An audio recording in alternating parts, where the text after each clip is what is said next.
Coach Silver again from Waco, Texas. I'm going to cover 10 pet peeves with you today, and you might file these away and cover them with your team. Here's number one. Shooting when you're double teamed. Now let me tell you what, most coaches don't think about this. But say a guy drives to the goal and two big guys rotate over near him when he's near the rim, and they're right on him to block his shot. You can't make that shot when you're double teamed under the goal. Pass the thing out. Most kids don't know it. You actually have to drill it on it and show it. Now here's number two. Second point here is don't dribble in the manure. Or you could say don't dribble in the caca, depending on how you want to do this. But anyway, imagine this, coaches, that there's six from the sideline out, 6 feet all around the court. Imagine there's manure. Teach your players to don't dribble fast down the sideline. That's what we're trying to keep them. They can take one dribble in the manure, but after that, they better cross over and get back in the middle of the floor, or they'll turn it over. Now, if you'll drill this with them and teach them to stay out of the manure, they will actually get it. Now, here's point number 3. Okay, jumping to pass. This is a big one.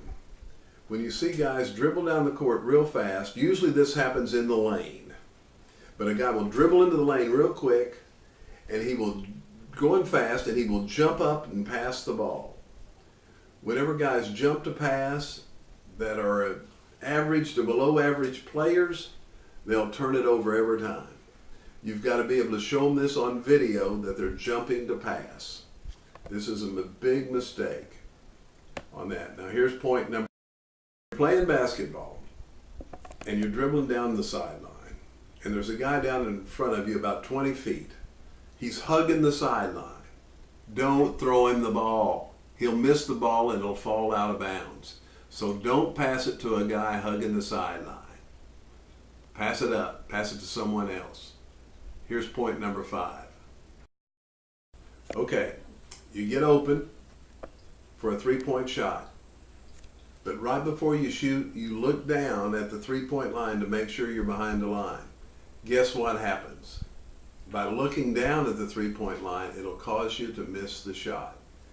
Don't look down at the 3-point line. Just shoot it and hope you're behind the line. Next point we want to make is getting in the lane too soon on free throws. Imagine your team shooting a free throw. You got a pretty good free throw shooter up there. And one of these guys, one of your big guys, gets in the lane too soon before he shoots it. This should never happen.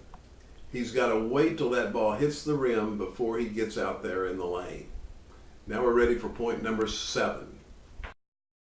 Okay, you've got a guy that's a pretty good dribbler, and he gets challenged by your opponents, and he gets double teamed. And then he tries to dribble behind his back against a double team. Guess what? No matter how good a dribbler he is, he's going to lose the ball. So don't ever dribble behind your back in traffic. Now for the next point. Here's point number 8. You, the coach, have called a timeout.